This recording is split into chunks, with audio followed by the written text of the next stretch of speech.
নমস্কাৰ বন্ধু বান্ধৱীসকল, আজি আমাৰ প্ৰথম প্ৰশ্নটো হ'ল প্ৰথম অসমীয়া আলোচনী। ইয়াত অপশ্যনবিলাক দিয়া আছে। মই একমাত্ৰ শুদ্ধ অপশ্যনকেইটাই ক'ম। ইয়াৰ শুদ্ধ অপশ্যনটো হ'ল খ, অৰুণোদয়। জ্ঞানপীঠ বঁটা বিজয়ী প্ৰথম অসমীয়া একমাত্ৰ লেখিকা কোন? ইয়াৰ শুদ্ধ অপশ্যনটো হ'ব মামণি ৰয়ছম গোস্বামী। পিছৰ প্ৰশ্নটো হ'ল অসমীয়া গদ্য সাহিত্যৰ জনক কোন? ইয়াৰ শুদ্ধ অপশ্যনটো হ'ব বট্টদেৱ।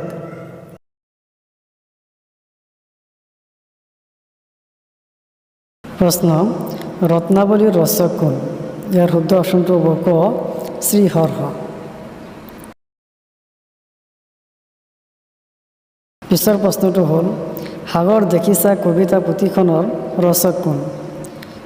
ইয়াৰ শুদ্ধ অপশ্যনটো হ'ব দেৱকান্ত বৰুৱা। প্ৰশ্ন, কানাই বৰহী শিলালিপি ক'ত উদ্ধাৰ হৈছিল? ইয়াৰ শুদ্ধ অপশ্যনটো হ'ল খ, উত্তৰ গুৱাহাটী। প্ৰশ্ন, পুৱামক্কা ক'ত অৱস্থিত? শুদ্ধ অপশ্যনটো হ'ল গ, হাজো। প্ৰথম অসমীয়া অভিধান কোনে ৰচনা কৰিছিল? ইয়াৰ শুদ্ধ অপশ্যনটো হ'ব গ, মাইলছ বনছন। সুগন্ধি পখিলাৰ কবি বুলি কাক কোৱা হয়?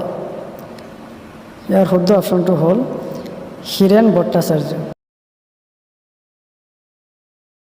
প্ৰথম অসমীয়া সামাজিক নাটকখনৰ নাম কি? ইয়াৰ শুদ্ধ অপশ্যনটো হ'ব ৰামন বমি। কম্পিউটাৰত লিখা প্ৰথম অসমীয়া কিতাপখনৰ নাম কি? ইয়াৰ শুদ্ধ অপশ্যনটো হ'ব ক, মই প্ৰেমত পৰিলোঁ।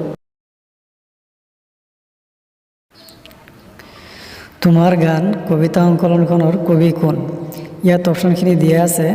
আপোনালোকে আমাৰ শুদ্ধ উত্তৰটো জনাব, আমালৈ কমেণ্ট কৰিব, আৰু যদি আপোনালোকে আমাৰ ভিডিঅ'খিনি চাই ভাল পায় তেন্তে লাইক, শ্বেয়াৰ আৰু কমেণ্ট কৰিব। ধন্যবাদ।